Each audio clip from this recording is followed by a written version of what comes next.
Okay. So last talk of the morning session is given by Carlos González-Guillén, and he's going to tell us about history states. History states Hamiltonian are critical. Thank you. So first, thank you the organizers for giving me the opportunity to talk, and also to Toby, who is here and is my collaborator. So the outline of the talk is going to be first a short motivation, then the main result, where I will spend most of the talk, and then a discussion at the end of related results and what we do. So first, the motivation. So there is a lot of results on Hamiltonian complexity in the last 20 years about the related to Hamiltonian complexity. In particular, I'm going to focus on the ones that are related to estimating the ground state energy of many-body Hamiltonians. So in particular, these many results have been showing QMA completeness of the problem of determining if of determining or approximating the ground state of a local Hamiltonian. So in particular, this started with Kitaev in 2002, where he proved QMA hardness of 5 local Hamiltonians. Then in 2003, it was it went down to 3 local by Kempe and Regev, then to 2 local by Kempe, Kitaev, and Regev, and then it was considered for 2D qubit lattices, some structure. So they put even more structure, and they consider for the simple model of one-dimensional spin chains, Aranov, Gottesman, Irani, and Kempe in 2009. And then for translational invariant spin chains by Gottesman and Irani. Then also for restriction for low dimensional translational invariant spin chains, and also for systems with restricted classes of interactions, for Hamiltonian with restricted classes of interactions by Barbara Terhal and Brookman in 2014. So there are a bunch of other results. This is just a short collection of them. And there are also those that are not here, but I'm going to focus in principle in this, and then I will comment on the other ones a bit. So what do they have all of these results in common? So they have, in order to prove QMA hardness, they all consider what is called history-state Hamiltonians. So what are the common features of this construction? So they all encode the quantum computation in the ground state of a Hamiltonian, of a local Hamiltonian, such that the ground state of the Hamiltonian has all the states of the computations at any given time. So essentially, the ground state or a state close to the ground state can be written or is written in this form, in this shape. So it says a superposition of states that have a tensor product of 2 parts. One is the so-called clock state, where the time is stored, and the other is the system state, where the computation is taking place, or where the state of the computation is.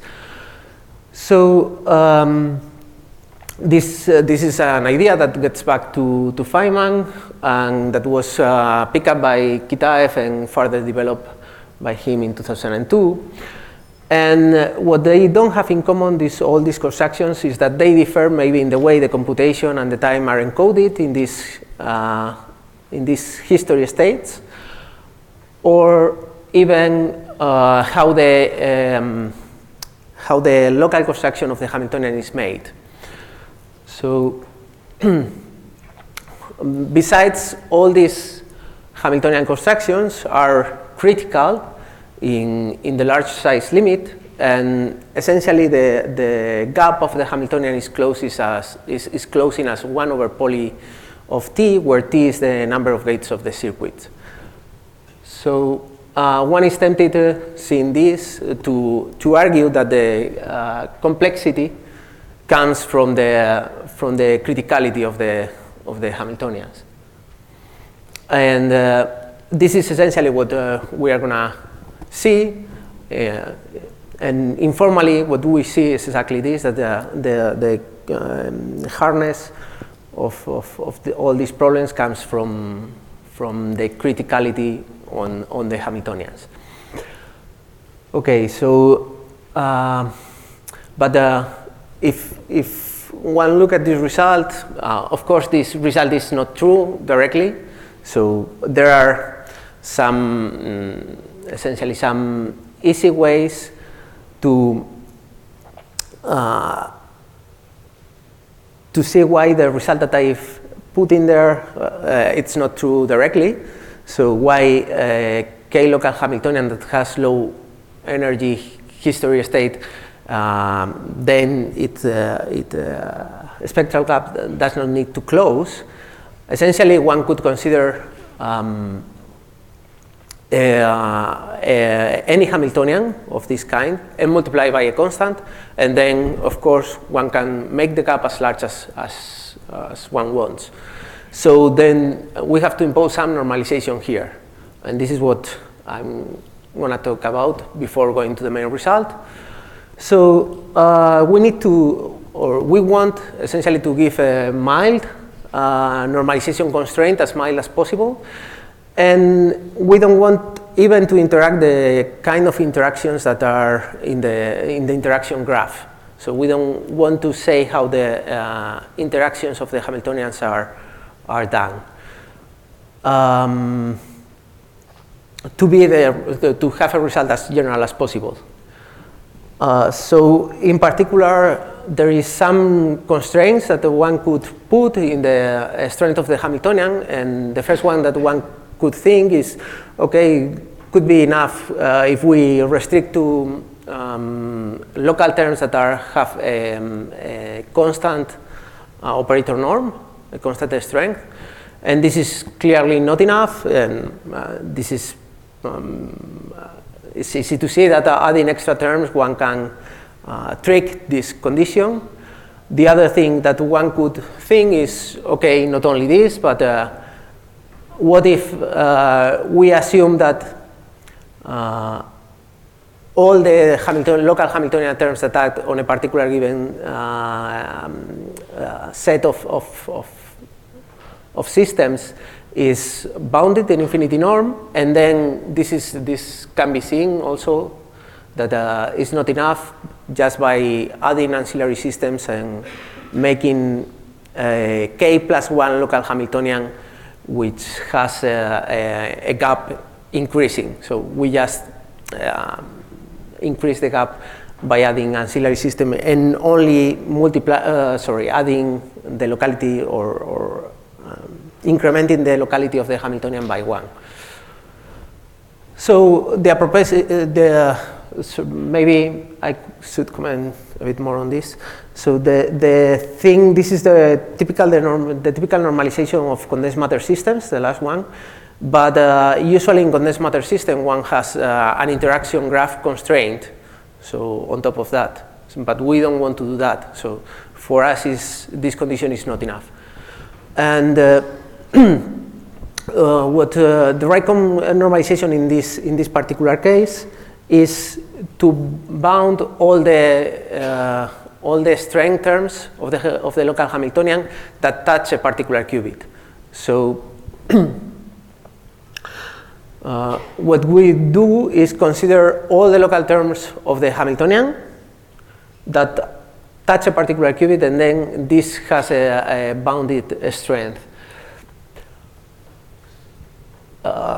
So moreover, we want to be the history states as general as possible, and for that one has to look at what are the conditions that one should impose on the history states. So in particular, the shape of the beginning that I had 3 or 4, sorry, where is it? This shape of a history state is quite general, but not all the history states follow this shape. And in particular, if one considers the weights to be varying, these weights here, so one could consider very stupid history state where essentially almost all the weight is in one part of the computation, in one time of the computation, and the rest have exponentially small weights. And this, we don't want to allow this, and for that we have to impose a condition on the history state itself. So any of the following 2 conditions will be enough, and the first one is just that the amplitude of the first terms of the computation are not too big, or in the first times of the computation there is not too much amplitude on this history state description. And the second one essentially is that at some point during the computation there is not at some point during the computation there is a place where the amplitude is small compared with the rest of the amplitudes. So essentially, you can have a lot of amplitude at the beginning or at the end, but as far as at the beginning, in the middle, there is some point where the amplitude is small enough, then it will also hold the theorem that I'm gonna state. So these are the 2 assumptions that either of them that we do on these history states. In particular, I didn't write the technical part because it's not so clear what is it. But in particular, if one considers uniform superposition, then it lies in both of them actually. So uniform superposition have a small in the middle compared with the weights of the rest, and it also have a small amplitude at the beginning. So that way, one could imagine what kind of states of construction fulfill this. And actually, if one goes through all the construction on the literature that have the shape of the history state that I introduced before, then all of them, as far as I know, lie on one of these 2 cases. So this allows me to state a simple version, still not too formal, but a bit more formal than the one before of the theorem.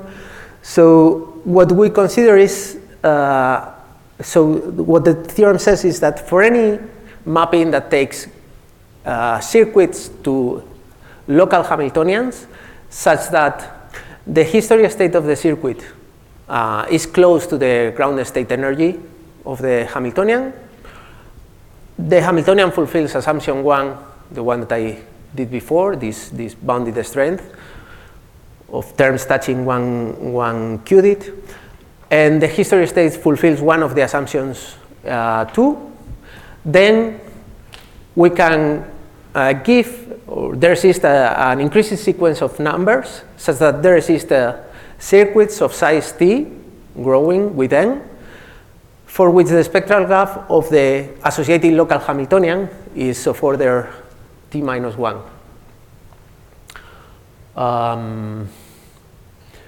Okay, so let me give you an idea of the proof. So in order to prove the result, what we consider is random. So first of all,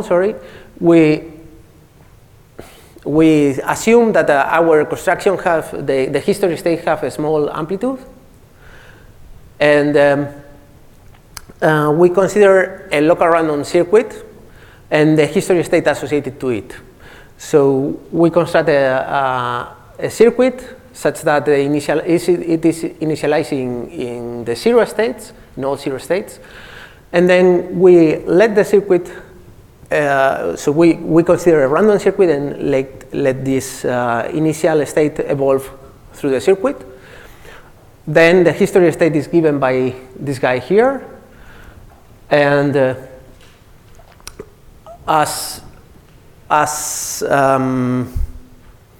as this shape of the history state, the time is encoded in, I should have said this probably. So the time in this construction is encoded in orthogonal product states in this particular one. So as this is the case, then we can construct an orthogonal state to this one, to the history state, such that we initialize in the all zeros and a 1 state, and then we let the system evolve. As we have a quantum circuit, these guys are orthogonal to the corresponding ones here, and as the time is encoded in orthogonal product states, then there is no way that these two guys have an overlap, right? Okay, so after some time R, as we have taken a random circuit, all the states of the circuit are completely random. So essentially, this is by a result of Brandao, Harrow, and Horodecki in 2016. So this means that they are so close to random that if we look locally at this state of the circuit after some time, then they look identically. So we cannot distinguish between them by local operations. So then if we consider local terms of a Hamiltonian, they will pick all of them the same energy. And that means that this part, after some time, the randomization time has passed, then these guys will be completely random. And identically with respect to the energy of the Hamiltonian. Besides, one can show that if it is the case that we have a small amplitude at the beginning, then dropping part of the history state, essentially forgetting about the state of the beginning of the computation, does not change too much the energy of the system. Of course, one has to quantify these small amplitudes in terms of these too much, but this is what we do.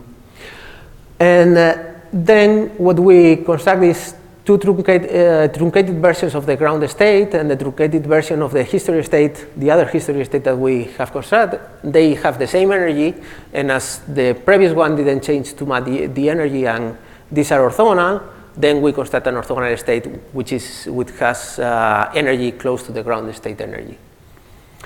So this proof works for k smaller than log n, not only for k a fixed number. So actually, one could cope with increasing interactions, not local ones. Also, it works for quasi-local interactions in this shape. And besides the proof, what we did was changing the initialization state, and we did this arbitrarily by one of the qubits or qubits. So we can change any of the qubits, and then we have a low energy subspace of the dimension d to the n. So it's not only that it's not gap, but it has a huge low energy subspace of a dimension d. So we are assuming that the time is encoded in orthogonal product states, locally distinguishable. And this is not the case in some of the constructions in the literature, but nevertheless, we can adapt the techniques to cover all the cases as far as we know. So how do we do this? So we introduce a generalized history state, and essentially what we intend with this generalized history state is to cover one of the constructions, the last one I mentioned that was for Bockman and sorry, I don't recall. So so in this last construction, they construct a Hamiltonian that is in a space-time Hamiltonian. So somehow space and time are codified in the same systems. So in here, space is codified in these Hilbert spaces that are that are direct sum of Hilbert spaces. So in this Hilbert spaces is the computation, and the time is encoded in the set where this in which part of the direct sum the computation is. So this definition essentially, as it sounds a bit awful, or it is a bit awful, but essentially covers all the cases in the literature, and it has some technical part, but essentially what we do is for this set, for this particular set of states, we can prove that this generalized history state may reduce to the standard ones. So if one can prove for the ones that we have proven before, then we have the result for the generalized history states. Okay, so the full version of the theorem is essentially the same. And to finish, let me just say what we have done. We have shown that circuit to history state Hamiltonian mappings have a closing gap. And this supports the idea that computational complexity is somehow related to criticality. We have construct, or we have defined general history states, and we have related this to the standard ones. And similar results has been obtained by Elisabeth Corazon and Bowen with a combinatorial approach. The difference between their techniques and our techniques are probabilistic ones. There are combinatorial ones, but they can prove it. They can get spectral bounds for individual history states, and with weaker requirements of the form of the circuit, while we can cope with different forms of the Hamiltonians. Just to finish, just to mention, this result doesn't give you anything about the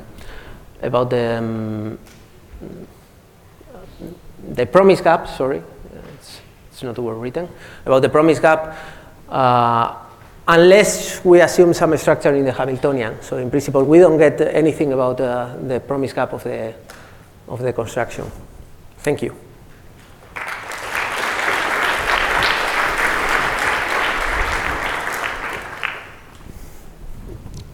We have time for some questions.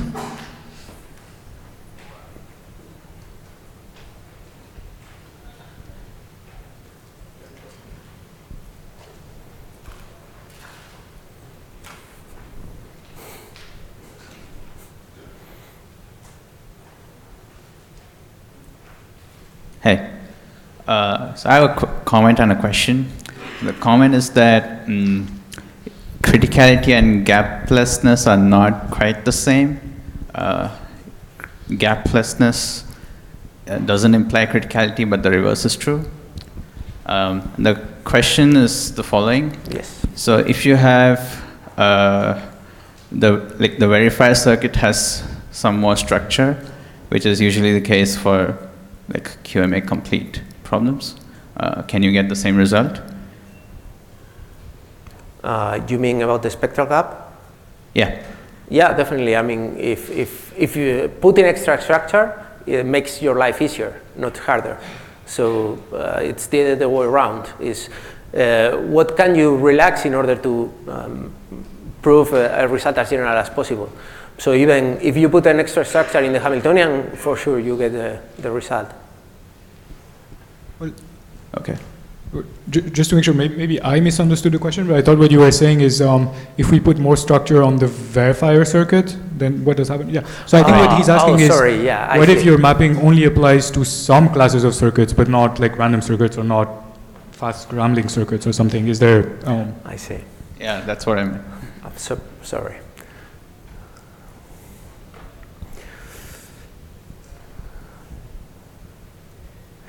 So the techniques that we use are definitely too much related with the structure of the random circuits. So of course, as far as you get some structure in the circuit that allows you to argue that everything is locally undistinguishable, then yes, but I'm afraid that if you put some structure, you will lose that property. So how about the result of Elizabeth Crossan and Bowen? Like, do you think that works for random circuits? Maybe I can pass on the mic to her.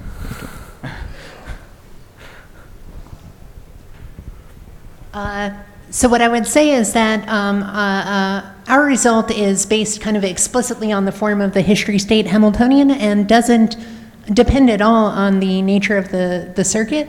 But if you have specialized circuits, it opens the possibility of alternative history state constructions. You know, for example, if you just have classical circuits, you could talk about the ordinary Cook-Levin proof. So there might be some room there. And I'll also comment on the gaplessness and criticality, which is that in our paper we show that there's like a polynomial number of low-lying states for these history state Hamiltonians. Yeah. Thanks. Maybe if there's one last question for Carlos.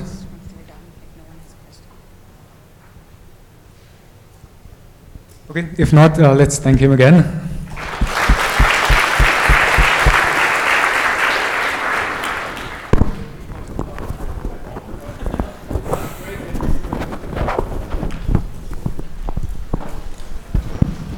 Yeah, everybody, lunch is around the corridor at the end to your right, in the ballroom at the end of the next corridor.